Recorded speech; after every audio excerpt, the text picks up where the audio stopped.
ایک ہم اور آپ ہے، اور ایک ذرا اماں خدیجہ رضی اللہ تعالی عنہا کا کردار دیکھ لیجئے، ذرا آپ سنیے اور سبق لے کر کے جائیے۔ جب پہلی مرتبہ وحی نازل ہوتی ہے جناب محمد عربی صلی اللہ تعالی علیہ وسلم کے اوپر، تو آپ صلی اللہ تعالی علیہ وسلم گھبرا جاتے ہیں، ڈر اور خوف کھا جاتے ہیں، اور سیدھا اپنی بیوی محترمہ ہماری اور آپ کی ماں ام المومنین والمؤمنات سیدہ خدیجہ رضی اللہ تعالی عنہا کے پاس آتے ہیں اور کہتے ہیں کہ اے بیوی محترمہ، مجھے اپنی جان کا ڈر ہے۔ اللہ اکبر، کیا کہتے ہیں؟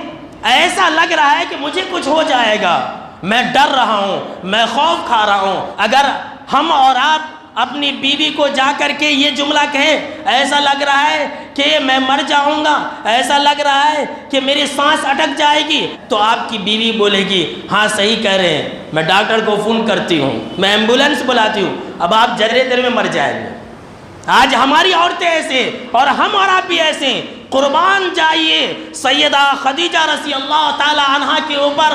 میرے دوستو، آپ اس واقعے سے عبرت لے کر کے جائیں۔ سیدہ خدیجہ رضی اللہ تعالی عنہا جب یہ سنتی ہے کہ میرے شوہر یہ کہہ رہے ہیں کہ میں ڈر رہا ہوں، مجھے جان کا خطرہ ہے، مجھے گھبراہٹ ہو رہی ہے، تو سیدہ خدیجہ رضی اللہ تعالیٰ عنہ کہتی ہے کلا ابشر، اے اللہ کے نبی صلی اللہ علیہ وسلم، ہرگز نہیں، آپ کے لیے بشارت ہو، آپ خوش ہو جائیے۔ دیکھیے تسلی، دلاسا اور کیا ہمت دلا رہی ہے ایک عورت کہ ہرگز نہیں، آپ خوش ہو جائیے۔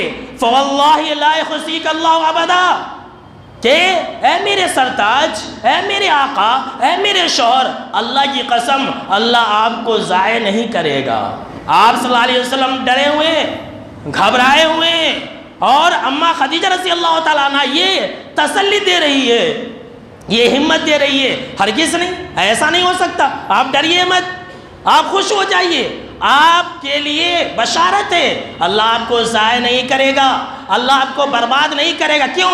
اس لیے کہ آپ صلہ رحمی کرتے ہیں، اور پھر وتصدق الحدیث، آپ سچی بات کرتے ہیں، آپ کی عادت ہے، آپ کے اخلاق بہت اعلیٰ ہے، آپ جو ہے غریبوں کو، محتاجوں کو، بیماروں کو، کمزوروں کو کما کر کے کھلاتے ہیں، آپ مہمان نوازی کرتے ہیں، اتنا ہی نہیں، اور آپ حق بات کی مدد کرتے ہیں۔ اتنے اچھے صفات ہیں، اللہ آپ کو کیوں ضائع کرے گا؟ ہماری اور آپ کی ماں کا کردار دیکھ لیجئے کہ آپ صلی اللہ علیہ وسلم نے یہ کہا کہ مجھے جان کا ڈر ہے، اور آپ رضی اللہ تعالی عنہ نے تسلی دیا کہ ایسا نہیں ہو سکتا۔ کاش کہ ہم اور آپ آج یہ کردار اپنائیں۔